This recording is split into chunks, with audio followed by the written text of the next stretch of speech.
I'm ChosenArchitect, and this is Stoneblock 4.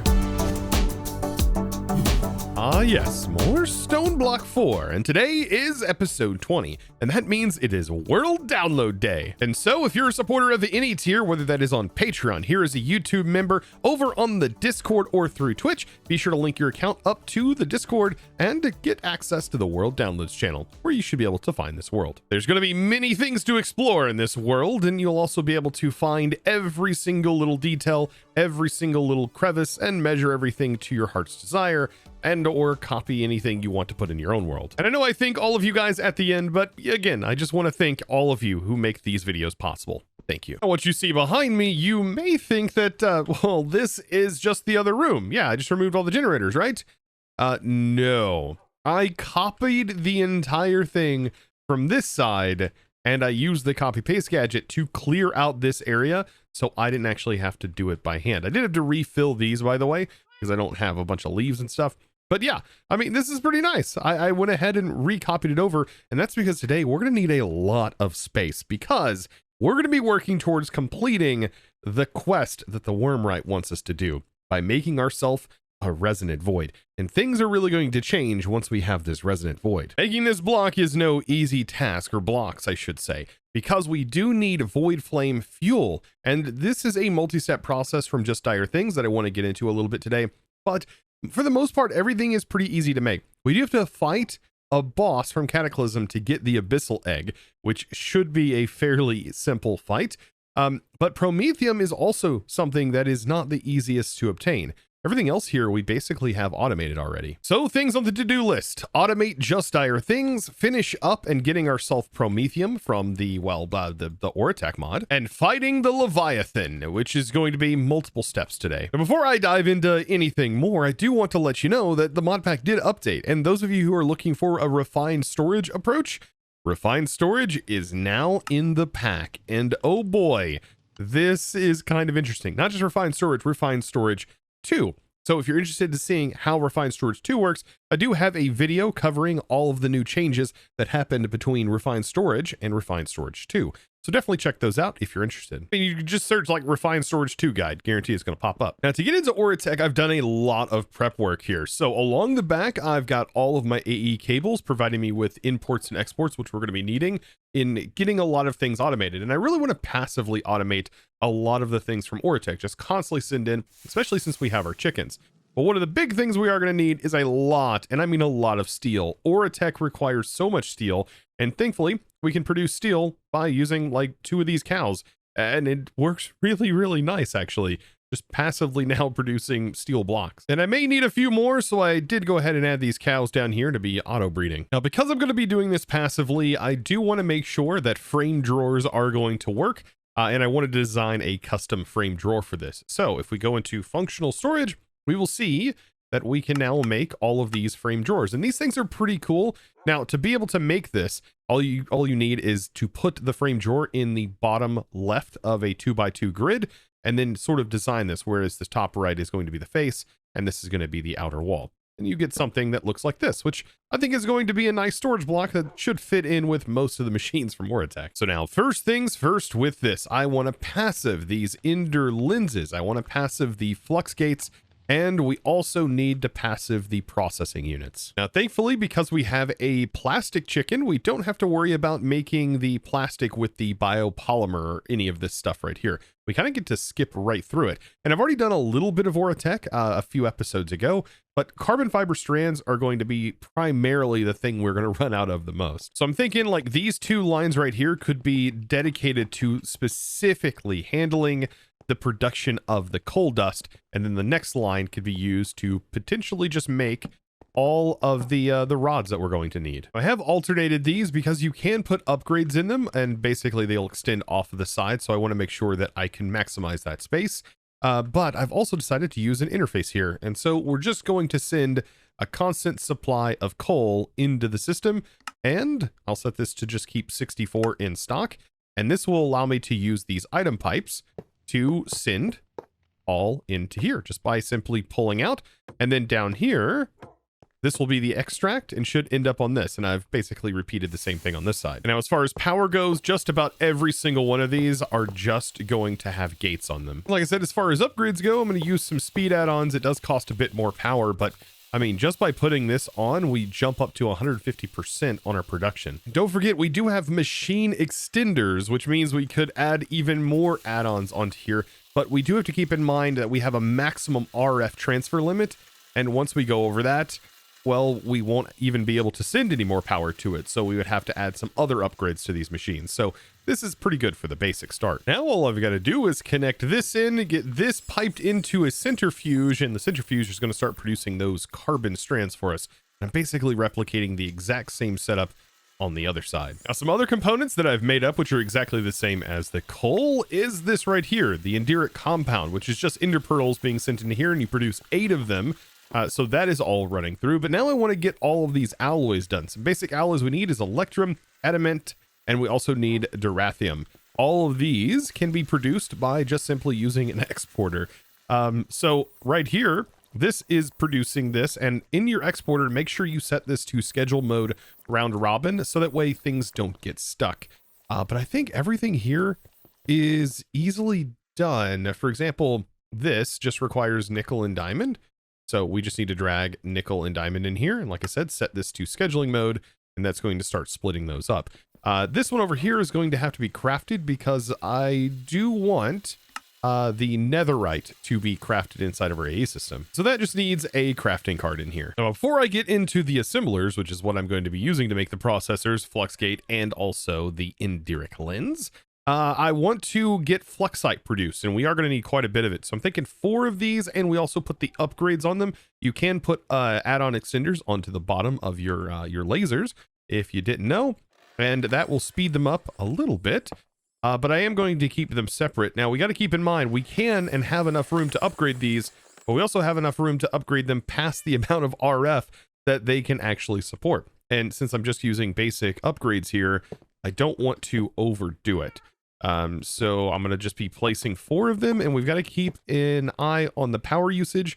Okay, so as of right now, these will consume 384 RF per tick, but if you keep going, it will exceed the actual transfer limit, which could be bad. Now, to set their destination, we use the destination designator, the target designator. I'm completely getting this confused, but I have selected that by shift right clicking and then shift right click here, and that should get them all linked. And I just have them placed right here. Hopefully not growing the buds on the one side will help it grow faster on this side. So now let's actually take a look at a few things that I have now set up. So the assemblers are ready to go. We essentially just need to combine 4 products to be able to make the thing. But one of my big complaints about the pipes from Oritech is it's only going to pull from this first slot, and only ever pull from this first slot. It does not at any point look at any other inventory slot. And so what we get is a constant supply of plastic, but nothing else within this default mode. So I think I'm going to forego using the pipes from this mod and potentially go with the pipes from like the pipes mod, for example. See, already the nice part about just using the pipes in their most basic configuration is that it should fill up all of the items once at least the first slot has been filled up.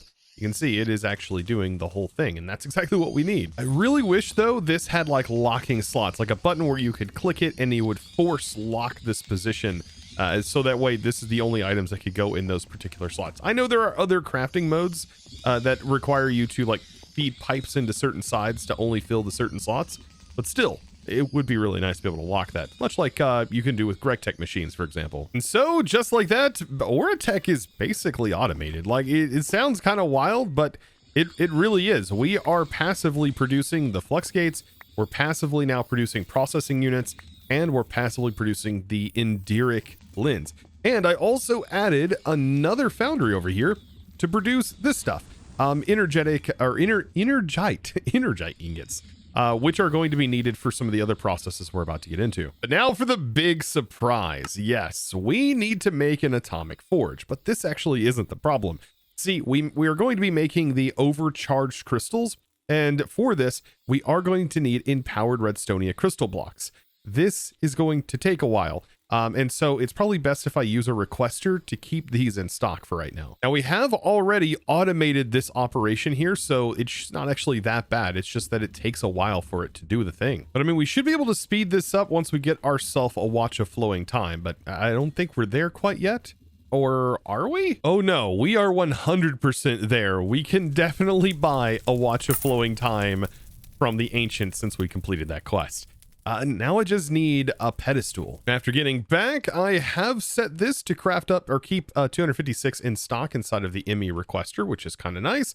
So it is going to keep looping, but this is, like I said, such a slow process. So to speed this up temporarily, what we can do is use that watch of flowing time, but we are going to need ourselves a dark matter pedestal. And let's see, do we have everything for this? We do. We just need to make ourselves some dark matter, and that's it. So now let's have some fun with the watch of flowing time. This is a really powerful item, and when we place it down on a pedestal, it has to be a dark matter pedestal, and we right click, it is going to tick accelerate, I believe within like the size of a normal crop. It may actually be larger than that. It is tick accelerating these machines that are right here. And this is ridiculously fast compared to what it was. Now, if I want to pick it up, you do, I believe, need a dark matter pedestal in order to actually pick this pedestal up. I don't think we can break it with this. Yeah. So, use a cardboard box. I mean, we have it. And so I can actually just pick it up with a cardboard box and then place it down wherever I want it to be, which is pretty cool. And where else would I want it to be? Well, we'll get to that later. I'm going to let this sort of finish up, but for now, we still got to finish up the rest of our oritech processing. Because remember, we're making the Prometheum, so we need the overcharge, which did require this. Everything else is actually quite simple to make. It's just auto crafting that is happening in here. And then we'll even use this auto crafting recipe here for the superconductor. Oh, that's right. We also need to craft up some dubious containers. Very simple, and I've already auto-crafted all of the things needed for that. And then we get into the Heisenberg compensator. Now, we could go the unholy intelligence route, which does require us to catch like a Vex, but I think it's more automation focused to do the bottom route down here. So we are going to need a super AI chip, and these are not too difficult to make. It does require the advanced computing, but this is where this recipe sort of deviates, as it requires you to make the quantum processor. This is a crafting rabbit hole, let me tell you that. Now, most of the patterns for getting into advanced AE and deeper is going to require you to use the reaction chamber. So the reaction chamber is very helpful in this case, as it does allow you to make singularities a little bit easier than normal. Now, singularities, we can make a bunch of those by making matter balls. Thankfully, though, we can make matter balls very, very fast in this pack. And we also should be able to make singularities with this recipe very quickly, too. It just costs quite a bit of power. But you may have noticed there is a fluid craft. Now, when you do have a fluid craft like this, you need to make sure that you have somewhere where that fluid can go when it is crafted. So we do need to drag this in and partition a fluid cell, so that way we have somewhere to store this, and just having it placed inside is going to be more than fine. Technically never going to fill up, it's just going to be used for the craft, and then as soon as it's done, it's done. But I tell you, we gotta make these singularities and or matter balls a lot faster than we're currently making them here. So I do have a solution that is kind of ridiculous, and I just really need to buy another infinite water cell for this process. So I was thinking something like this. We have the ME IO port, and we have a storage bus, making the matter condenser the only place that is considered part of the storage, which is going to be this slot right here. And we essentially want to dump that fluid cell into here to produce matter balls. I do think I am going to need a bit more power, though, than what the crystal resonant can give. But yeah, I mean, we're essentially infinitely producing matter balls. Just got to get some more power to this. And that can be easily handled by taking some cable down here, like so, hooking up a quartz fiber onto the side, not there, onto this side of the cable. Perfect. Connecting that in, let's also shrink ourselves. I do have the shrink mod, so we'll pull that through. And then that will give this direct power. And so now we start to see that we are producing a little bit faster, but it can go even faster with acceleration cards. So we'll throw some of those in there. And I would say that's going faster than an oritech pipe can keep up with. Oh boy. But you know what? I bet the pipes mod can keep up with this. So we'll set that to pull, and then we'll use an ultimate pipe upgrade. Aha. Now we're definitely getting there. That's so much faster. And yes, you definitely can also make singularities this way, but I will say that it is, I think, faster to build these up and then convert them. So just to make sure that we can craft everything properly, the quantum processor will go ahead and get that going.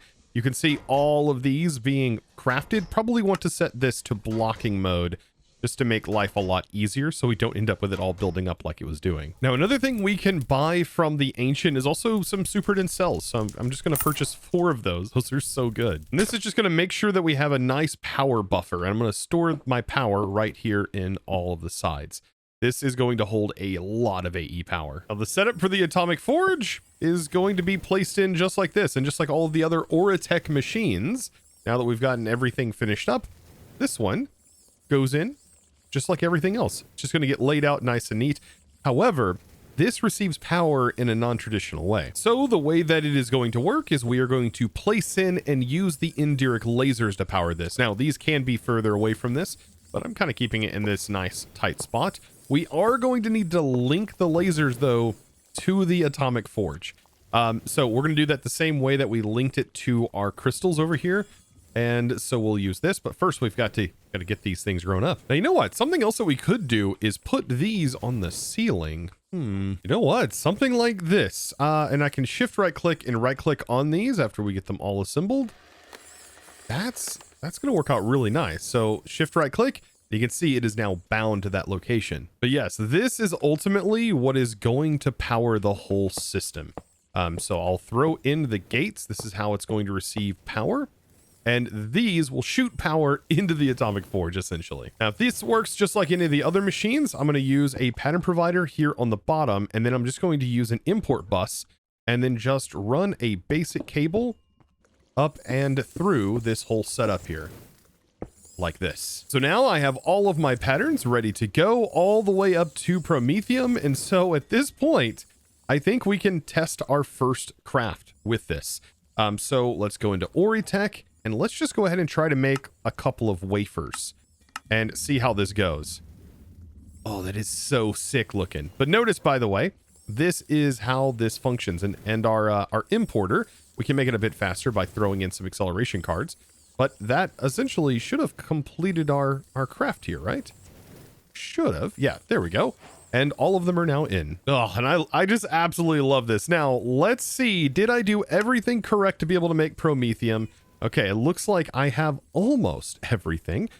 We just need the dubious container. I forget what exactly that was used for. One of these processes. Oh, that's right. To make the overcharge crystals. Very interesting. Which apparently you can use the collider to be able to make this too. But now here we go. Prometheum should be craftable. All of these ingredients required for this. Let's see this get to work. Oh my goodness. And so, yes, it is filling up the charge. And I believe if these were upgraded, they could send more power possibly.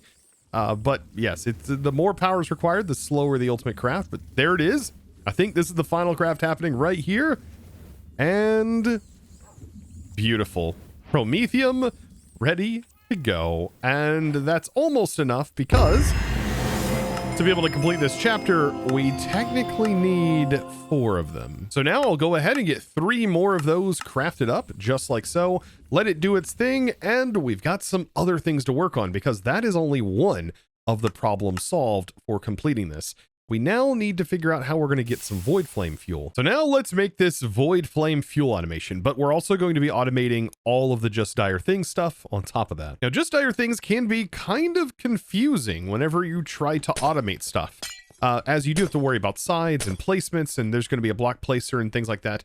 But there's really going to be only 4 things that we need to automate within this setup. So we're going to be automating fluids and we're going to be automating items. So we need a fluid placer, we need a fluid collector, and we're also going to need an item placer or a block placer, an advanced block placer. And we also need ourselves a breaker, something to be able to break some of these blocks. So now this is essentially going to be how we are going to run this. So I have a block breaker. This is going to be the goo that is going to handle all of the blocks that get placed in. And then this one is going to handle liquids and liquid conversions.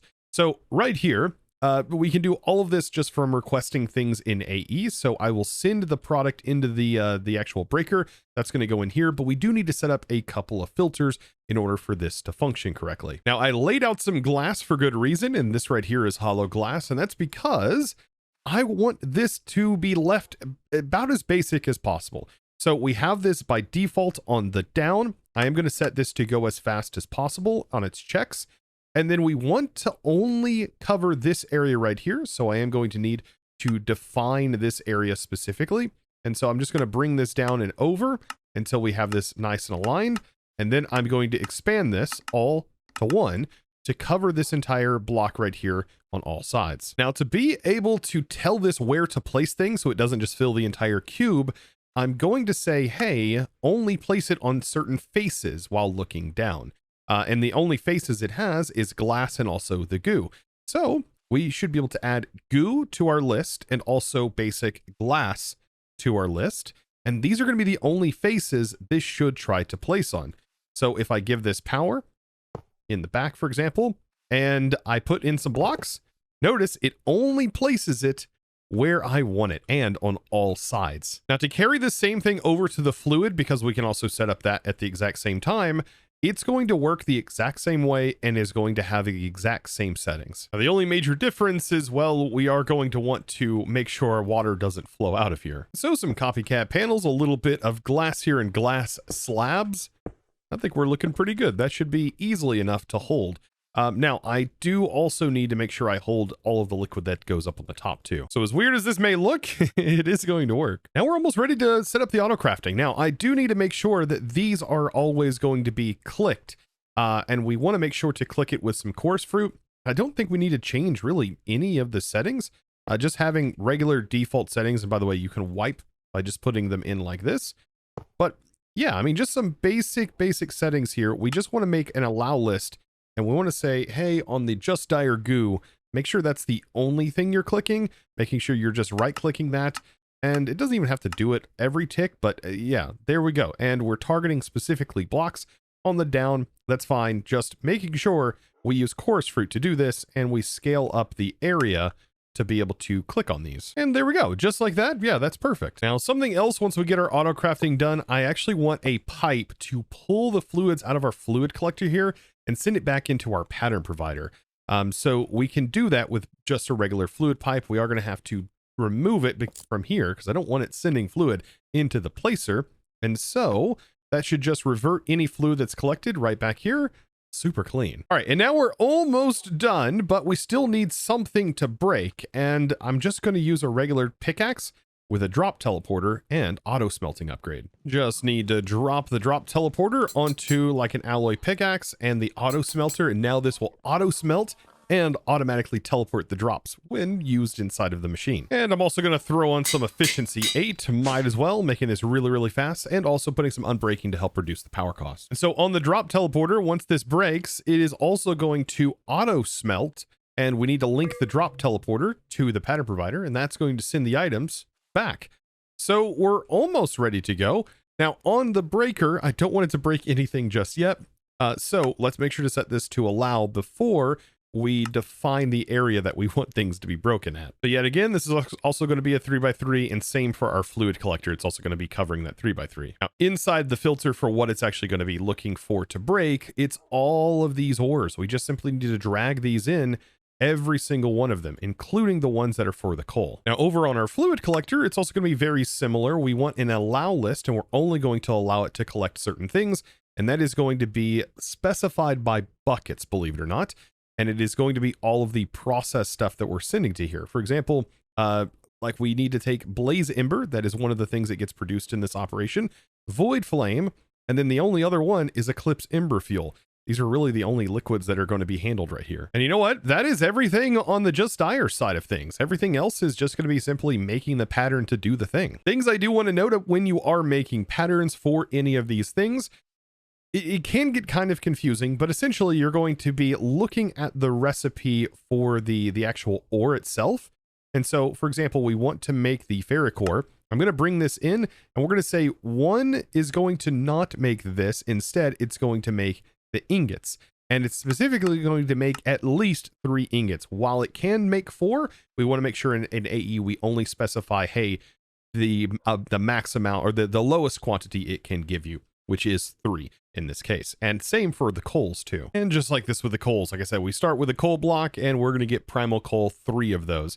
We also have to make the block recipes too to be able to convert them, because we're going to use that down the road. And there we go. This is basically all of the recipes, but there is something that I would like to do, and that is multiply these all by 6 times. We can do that with extended AE's pattern modifier by throwing all of these in here. We can hit it with a ×2 and then by ×3, and you can now see this is going to work in amounts of 6, which is exactly what we want, because this has 6 sides and we're sending 6 at a time. So I guess now is the moment of truth, right? We need to like look at any of the Just Dire components and say, okay, let's craft a few of those.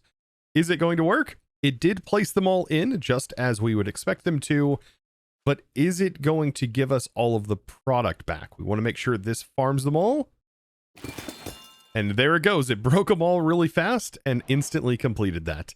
Ah, this is beautiful. But now for the complex part, the fluids, because we are going to be using Just Dire things and also the reaction chamber here. Now, just like we did earlier, we are also going to need a fluid card for this. Because we are going to be handling all of our individual fluids, we want to make sure that we have a place for all of our fluids. And so that means partitioning a bunch of fluids from Just Dire things and making sure we have a place to store them inside of our system. Now, all of this starts with polymorphic fluid, so we need a place to send polymorphic fluid, and then we're going to have all of these other different fluids. So blaze, ember, fuel, unrefined, and all of these need a place to go when we're handling all of these crafts. But once it's partitioned, we just simply throw it into here, and nothing else can go into here but the things that we told it can hold. So speaking of polymorphic fluid, we can make that in the reaction chamber, and this is going to make life so much easier because we don't have to do any of those in-world dropping recipes. And so this reaction chamber takes the place of me needing to drop items in-world to do this. So all of our unrefined versions are going to be the things that the reaction chamber can make for us. And in reality, there's only 3, but 4 fluids that it's technically making here. But now the conversion process on all of these recipes, oh boy. Okay, so it's going to send the unrefined fuel here, and we're basically taking unrefined to make blaze, and we're starting at the operation of making blaze ember fuel. So this is a 1-to-1 recipe, very simple. And that is what is going to go into our pattern provider that's sending the fluids out. This right here is pretty cool. And that goes for all of the normal fluids. And it's super easy. We just simply click and we are done. And there should only be 3 of these as well. Also, though, I do want to set these patterns to produce in 6 times amount because we have 6 faces, like I said. So there we go. All of these have now been auto adjusted to doing 6 buckets at a time. And that should just make things so much smoother.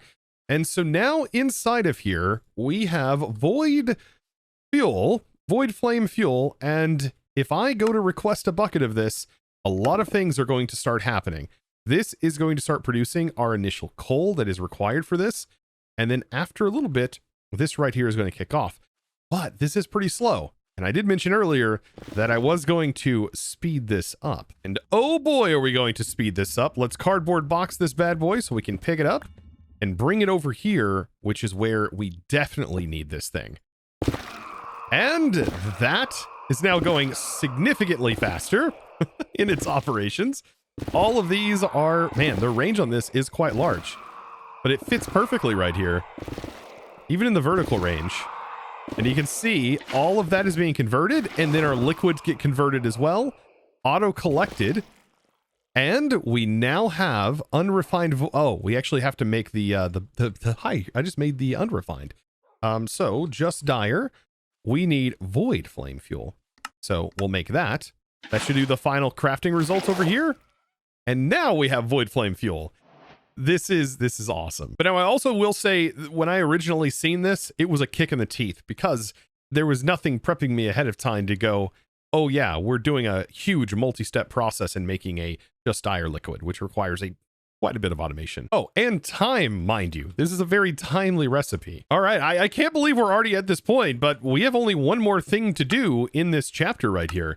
And that is we need to get ourselves an abyssal sacrifice, which is a gateway pearl. So we need to make the gateway pearl real quick and get ourselves abyssal sacrifice from all of the mob drops. And we need to take on the Leviathan, which I think is going to be super easy. After crafting up that gateway, it's time for us to spawn it in. I think right here might be just fine. I mean, it's not like it's going to cause me that many problems. I'll just put on my glove and that should be fine, right? Yeah, they don't break blocks or anything. It just sounds like they're breaking blocks. This glove is going to allow me to do so much damage. And we got a loot explosion. Oh man, all of these books. Yes, this like I said, pretty straightforward. Yeah, and by the way, my crits scale. And like, just so long as I crit them, I'm dealing like 600 plus damage. It's pretty absurd. Ooh, we got some like special Rs mages here. What? Oh, there's one of the big boys that we need to take out. And anything else here? Wow, they are casting Rs spells onto me. That's so weird. Now this should be the final boss. Oh yeah. And one shot that bad boy too. Like I said, this gear is just absurd. And also they gave us a water bangle. This makes it even nicer for the Leviathan that we're about to take on. After that fight, I think we have just about everything. Oh yeah, I do have to buy another one of the Hearts of the Sea. I'll just head on over to the enchanter and purchase one of those. And now that I have the abyssal sacrifice, we now need to locate the Leviathan. And it just says, good luck, find it anywhere in the ocean levels. Now that I'm here in the ocean levels, it does tell me to search for Water Orb Arena. So, Water Orb. And it's about 400 blocks away in this direction. I think we're almost there, but like, there's an entire ocean dungeon down here? What in the world is this? Yeah. A whole underwater exploring area, and man, this is a good test of our speed. We can swim quite fast. I mean, I've got to see it. I've got to see. I can't just let it go. All right. There's that, and voila. What do we got in here? Ooh, a pillager egg. Okay, but anything else? Some spikes? I bet there is some good loot down in here, though. But I have located it on the map. Man, this is so fast mining, by the way. This pickaxe with our bonuses. Absurd. And on the map, it should be right here. I think underneath us. Oh boy. Yep. And here we are. Underneath. The night vision is really going to be helpful here. Ooh. Look at that. There's a lot of replication ore too down here. Can I take these? Oh, I'm definitely taking them. And whatever this is. What is that? Dragon? Okay. Nothing in that chest or that chest. You know what? Let's go ahead and get it out of the way. Let's just spawn in the boss. I'm excited for this. Come on, Leviathan. Oh boy. And here we go. I don't even think the Leviathan cares about me right now. No? Yes? Oh, it noticed. Oh, what are you? Okay, that's so sick sounding. All right, let's see. I want to jump up and I one-shot him. I one-shot him. I don't have my shield on either. Oh, I do have my shield on. We one-shot him. That's it. That's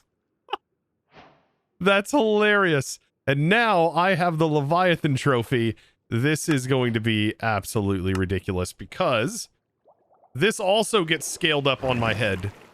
By a tremendous amount. Oh my goodness, things are getting goofy now. But yeah, I mean, I do want to come over here, just see what's in these chests. I don't think there's anything major in here, but there might be more chests sprawled throughout. There's some up here. Just got some replication ore in it, or ingots. Ooh, and I did find some sponge. I don't know how easy sponge is to craft, but yeah, we have it. Now, don't get me wrong, this boss battle is normally pretty darn epic, but we're so dang overpowered at this point. The scaling of the health of these things would have to be so high to keep up with what we can do. Now, of course, the main thing I wanted was the abyssal egg, and we can resummon the Leviathan, I believe, over and over again, so long as we have that item. And so we can get ourselves our own abyssal egg, which allows us to get a little baby leviathan we can have at our base. But I guess now at this point, we can go ahead and set up our autocraft to be able to make these items. Whenever we start to have multiple fluids inside, it is going to get a little bit more complicated to keep them all on us. But I can just replace this with any old pattern for right now. And let's finally craft that resonant void. Now that we have all of the stuff required, we need to make the 2. It looks like empowered void. I'm pretty sure I have that though. We can just make one real quick though. And there we go. Okay, so let's get our void on. 2 of those and we'll craft it. And we just kind of have to wait. We can go to the world engine to do a checkup on it, just to make sure things are going as you would expect. Power is definitely a limiting factor in how fast we can craft this, as you can clearly see with it flickering. Oh boy. But after a little bit of time, we now have our resonant void. Beautiful. And so now, give me a good item, please. May my luck be with me. We got a repair talisman. I mean, honestly, it's not too bad. It is something that we can actually make. I wonder what it is actually repairing. Oh, my shield. But that was a major quest line almost done. Let's now head back and we need to speak with the Wormrite, apparently, to see what we have done. But yes, we do have the major world engine upgrade almost ready to go. So head back. We need to talk specifically with the Wormrite and see what more they have to say. Ah, yes. That's all I've got for now. Go talk to those 2 other old grumps and see what they've been up to. And I've already completed their quest as well. So I think we're setting pretty darn good. All right. So back into the quest line we go, because we do want to auto build. And so let's send it and let's hope there's nothing in its way. It looks like they go right here.